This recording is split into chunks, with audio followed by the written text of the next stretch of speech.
यहाँ से आप लोग नहीं बोलेगा, हम बोलते हैं इसके बाद। संस्कृति समझिएगा, 15वीं 17वीं सदी में ना संस्कृति में काफी हद तक टकराव उत्पन्न हो गया। टकराव समझते हैं, जब एक जगह का कल्चर दूसरी जगह कल्चर में जब मिलेगा ना तो कहीं ना कहीं टकराव उत्पन्न होता है। जैसे आप देखते ही है, किसी महिला का शादी होता है, किसी नए घर में जाती है तो कैसा थोड़ा सा कल्चर डिपेंड हो जाता है, थोड़ा सा दिक्कत होता है, परेशानी होता है। तो जब एक देश का संस्कृति दूसरे देश की संस्कृति से मिलता है ना तो काफी ज्यादा टकराव उत्पन्न होता है।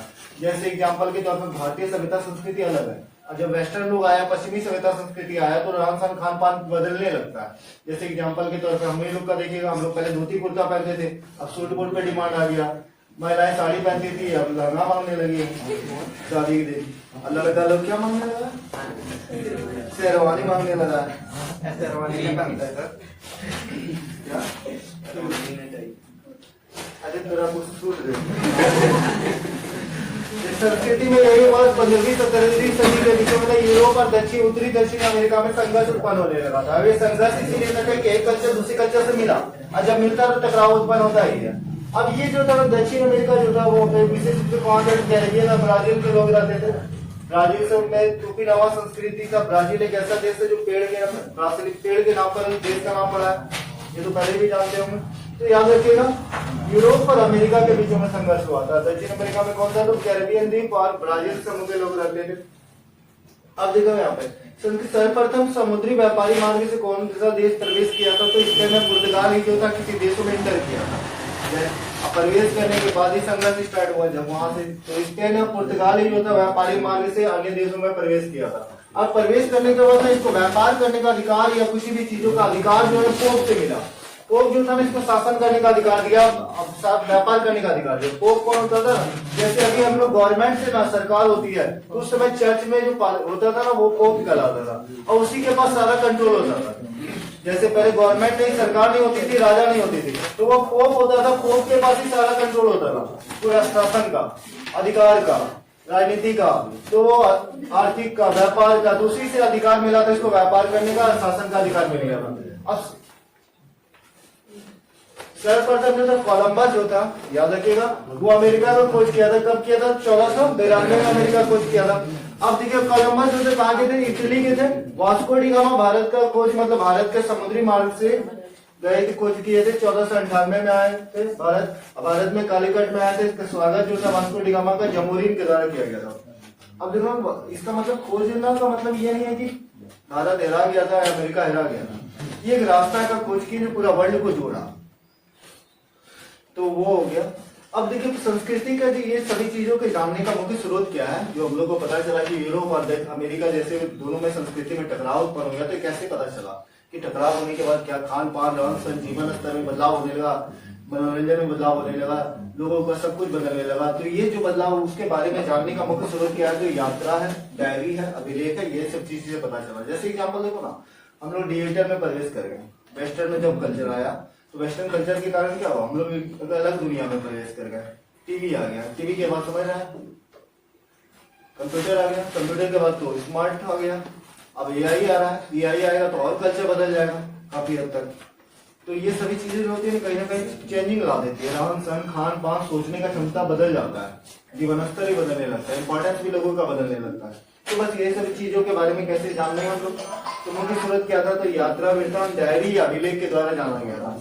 अब देखो दास प्रथा जो है ना सर्वप्रथम आरंभ हुआ था यूरोप से। यह हुआ था यूरोप लोग ने आदमी खरीद के लाता था अफ्रीका से, और अफ्रीका से लाने के बाद उसको गुलाम बनाकर बेचता था, खानों में लगा देता था, व्यापार में लगा देता था। किसी भी तरह का सोना का खान हो गया या किसी भी तरह का कोयला का खान हो गया, वो सब खान में लगाता था, उससे कमाता था। उसका बेटा होगा फिर वो वही खान में काम करता था, और फिर उसका बेटा हुआ फिर वही उसके खान में, उसका काम वही था।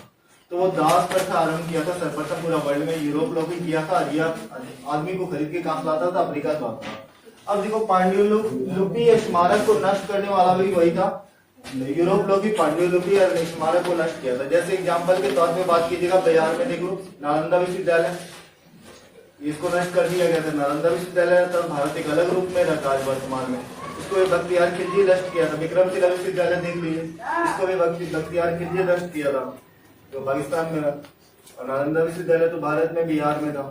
तो ये सब नष्ट करने वाला वही था, विशेष रूप से यूरोपवासी, मतलब बख्तियार खिलजी में था। उसी तरह यहाँ पर पांड्युलिपि और स्मारक को काफी नष्ट कर दिया गया था। आगे बढ़ गया। संस्कृति का बात जब आता है तो हम लोग को कहीं ना कहीं हम लोग का खेती मूलक समय था। उस समय का इकोनॉमी बहुत डिफरेंट था, उस समय का सोशल बहुत डिफरेंट था। अभी का सामाजिक स्थिति और अभी का आर्थिक स्थिति बहुत डिफरेंट है। अभी व्यापार अलग अलग रूपों में दिखता है। और उस समय क्या था, व्यापार जो था ना, खेती एक मुख्य आधार था। कृषि पशुपालन बस यही आधार है। अभी क्या है, व्यापार का बहुत सारा रूप बन गया है, इतना रूप बन गया है सोच भी नहीं सकते। हर एक मिनट में एक नया व्यापार क्रिएट होता है, इस तरह है। तो लेकिन उस समय क्या था ना, खेती और पशुपालन ही मुख्य स्रोत था इनकम का, और आय का मुख्य स्रोत था, और जीवन यापन का भी मुख्य स्रोत था। तो उस समय नदी बहुत इंपॉर्टेंस रखता था, क्योंकि आपको पता ही है खेती के लिए नदी ज्यादा इंपॉर्टेंस रखेगा, और पशुपालन के लिए भी नदी ज्यादा इंपॉर्टेंस रखता है। तो उसमें विश्व की सबसे बड़ी नदी नील थी। अमेजोन जो थी सेकंड बड़ी नदी थी, और ये विश्व की सबसे लंबी नदी में गिनी जाती है अमेजोन को पृथ्वी ग्रह का फेफड़ा भी कहा जाता है, क्योंकि ये पृथ्वी में 20% ऑक्सीजन प्रोड्यूस अमेजोन बेसी नहीं करता है, याद रखिएगा।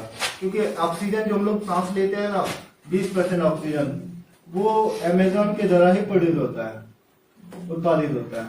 और ये जो होता है ऑक्सीजन विशेष रूप से तो जानते हैं, ऑक्सीजन नहीं रहेगा तो हम लोग क्या रहते हैं, सांस लेने में दिक्कत होने लगा, मर जाएगा आदमी। जैसे डॉक्टर के पास कोई घर से गया होगा तो पता चला होगा कि सबसे पहले पानी चढ़ाता है, और पानी चढ़ाने का मतलब वो ऑक्सीजन को मेंटेन करता है बॉडी में।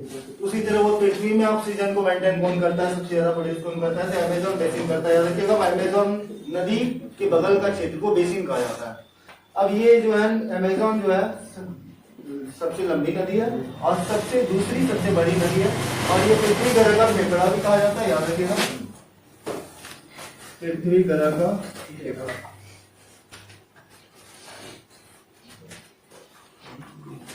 आगे बढ़ते हैं यहाँ पे। तो अब सेकंड याद रखिए, अब एस्टेक सभ्यता के लोगों को ना टेलुका कहा जाता है। और यहाँ के लोग जो था ना श्रेणीबद्ध सीक्वेंस में, मतलब राजा सर्वश्रेष्ठ हो गया, फिर उसके नीचे आएगा, फिर उसके नीचे आएगा, तो एक सीक्वेंस में होता था। इसको हम लोग श्रेणीबद्ध कहते हैं। जैसे अभी वर्तमान में देखोगे ना, कोई भी सीक्वेंस नहीं है, अभी डिसेंट्रलाइज है। पहले सेंट्रलाइज होता था। सेंट्रलाइज मतलब समझता है, एक के पास सारा पावर है, अब वही ना ऊपर से नीचे ऑर्डर देगा, फॉलो होगा। अभी क्या पावर का डिस्ट्रीब्यूशन है, अभी किसी एक के पास नहीं है। नरेंद्र मोदी के पास पूरा पावर नहीं है, या प्रधानमंत्री के पास, या सर्वोच्च न्यायालय के पास भी पूरा पावर नहीं है, संसद के पास भी पूरा पावर नहीं है। मेरा कहना है पावर का क्या बंटवारा है। तो उसको हम लोग बोलते हैं विकेंद्रित, और इसको बोलते हैं विकेंद्रित, जो पावर का बंटवारा को। तो उसको श्रेणीबद्ध बोलते हैं। याद रखना, वहां के लोग कैसे थे, तो श्रेणीबद्ध थे। अभी एस्टिक सभ्यता के लोग भाषा कौन सा बोलता था, नाउट आर्ट बोलता था। जैसे वर्तमान में देखोगे हम लोग भाषा हिंदी बोलते हैं, और सबसे ज्यादा भारत में 40 से 50% लोग हिंदी बोलते हैं। बीच में सबसे अधिक भाषा बोली जाने वाली चाइनीज है, और इसके बाद अंग्रेजी है, दूसरा वर्ल्ड लैंग्वेज। और भारत में सबसे ज्यादा बोली जाने वाली भाषा हिंदी है, इसके बाद बंगाली है, तीसरा मराठी है। नहीं तो बाद में लिख देंगे। और भारत में 22 भाषा को मान्यता प्राप्त है। इस तरह भाषा भारत में लगभग 500 से ज्यादा लैंग्वेज मौजूद है, छोटा मोटा करके। लेकिन भाषा 22 को मान्यता प्राप्त है, जो संविधान द्वारा एग्जाम में भी होता है। मतलब आप 22 भाषा में एग्जाम दे सकते हो। लेकिन सबसे ज्यादा भारत में 40 से 50% हिंदी बोला जाता है। इसी कारण बॉलीवुड मूवी बहुत चलता है भारत में। कहीं 40% लोग क्या बोल रहा है, हिंदी बोल रहा है। हिंदी बोल रहा है, हिंदी भाषा लोग ज्यादा आगे बढ़ेगा, इस चीज में मार्केटिंग होगा, इसीलिए बॉलीवुड मूवी ज्यादा चलता है, अन्य मूवी पिटा जाता है। समझना। तो भाषा ये लोग का क्या था, एस्टेक सभ्यता का नाव आर्ट था। अब एस्टेक सभ्यता में वर्ष में कितना दिन होता था, तो 260 दिन होता था। जैसे अभी वर्तमान में एक वर्ष में 365 दिन होता है, ये तो पता ही होगा। और ये कैसे 365 दिन 6 घंटा होता है। पृथ्वी जो सूर्य के यहाँ चारों ओर चक्कर लगाती है, वो 365 दिन 6 घंटा में होता लगता है। जिसके कारण क्या होता है, हर 4 साल बाद एक लीप ईयर आ जाता है। इसका प्रतिपादन कौन किया था, तो ये पहले भी पढ़े होंगे, कोपर्निकस के द्वारा बताया गया था। पृथ्वी अन्य ग्रह जो होता है सूर्य का चक्कर लगाता है, जिसके कारण मौसम में परिवर्तन होता है, या फिर क्या बोलते हैं उसको हम लोग, दिन बड़ा या रात छोटा होता है। जो ठंडा आ गया अभी वर्तमान में, अब गर्मी घुस जाएगा, ग्रीष्मकालीन शीतकालीन परिवर्तन, वो सिर्फ इसी कारण होता है क्योंकि वो सूर्य का चक्कर लगा रहा है। याद रखना। अब वो कौन बोला था सबसे पहले, तो कोपर्निकस के द्वारा बोला गया था। तो अब उस समय जो माना जाता था कि एक वर्ष में कितना दिन होता था, तो एस्टेक सभ्यता में तो 260 दिन होता था। अब ये एस्टेक सभ्यता में कृत्रिम टापू जो था ना, मैक्सिको झील में था। मैक्सिको उसी झील के नाम पर ही मैक्सिको देश का भी नाम पड़ा है बाद में। मैक्सिको झील में कृत्रिम टापू बनाया था। कृत्रिम टापू मतलब बनाया गया, वो ओरिजिनल में वास्तविक में नहीं था, उसको काट उठ के इंफ्रास्ट्रक्चर के द्वारा उसको निर्मित किया गया, तो वो कृत्रिम टापू बोलिएगा, मैक्सिको में जेल में था। अब आगे बढ़िए तो माया सभ्यता। माया सभ्यता का मुख्य आधार भी खेती था, जो जस्ट बोले बस वैसा ही था। जैसे हड़प्पा सभ्यता का भी मुख्य आधार क्या था, तो खेती और पशुपालन ही सुने होंगे। तो उसी तरह माया सभ्यता का मुख्य आधार मेसोपोटामिया का भी वही सुनेंगे, मेसोपोटामिया का भी मुख्य आधार क्या था, तो खेती ही था। तो उस समय तो माया सभ्यता का मुख्य आधार क्या था, तो खेती था। और खेती में सबसे ज्यादा किस चीज का होता था, मक्का का खेती होता था।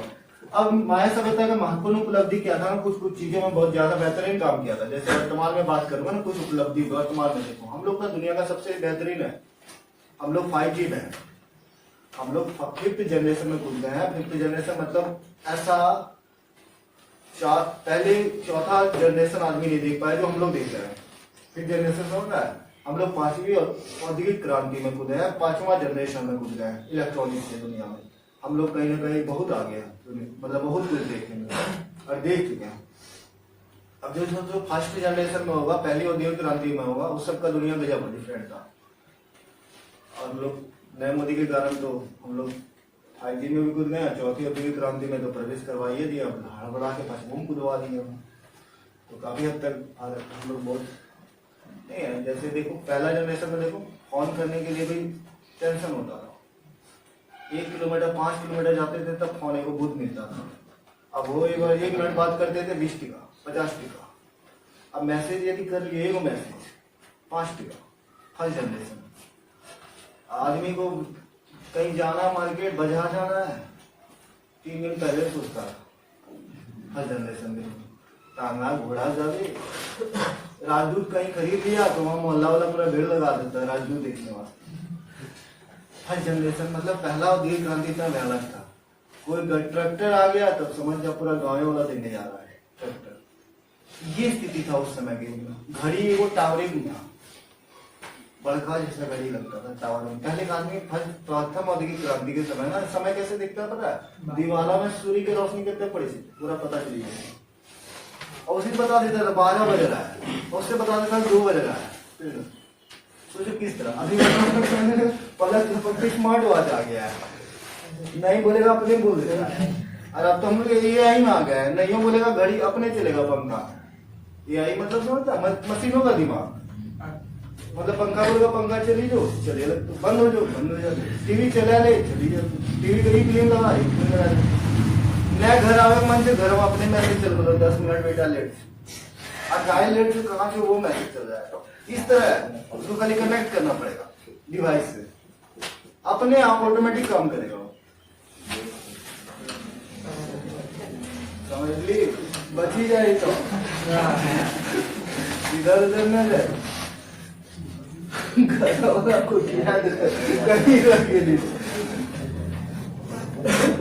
माया सभ्यता का महत्वपूर्ण उपलब्धि क्या है? पूर्ण पंचांग, गणित पूर्ण पंचांग, भाई पंचांग का उस समय ज्यादा प्रचलित था, जो अभी बताया नरेंद्र मोदी के समय ये सब चीजें हो रही है। ड्रोन आ गया वर्तमान में, देखो हम लोग अभी 2 व्हीलर के बारे में सोच रहे थे, यहाँ ड्रोन उतर गया।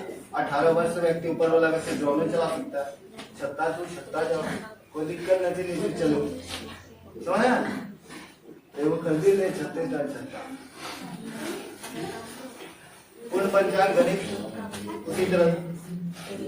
माया सभ्यता में मायावर्ष कितना था? 365 दिन का था उस समय, 365 दिन होता था। और 365 दिन में महीना लेकिन कितना था? 18 महीना होता था। एक महीना जो होता था प्रत्येक महीना 20 दिन का होता था। 5 दिन जो होता था दुर्भाग्य वर्ष का होता था। याद रखिएगा 5 दिन को हम लोग क्या बोलते थे? दुर्भाग्य। प्रत्येक महीना 5 दिन बचता था, उसको हम लोग दुर्भाग्य वर्ष कहा जाता था। दुर्भाग्य समझ है, खराब दिन।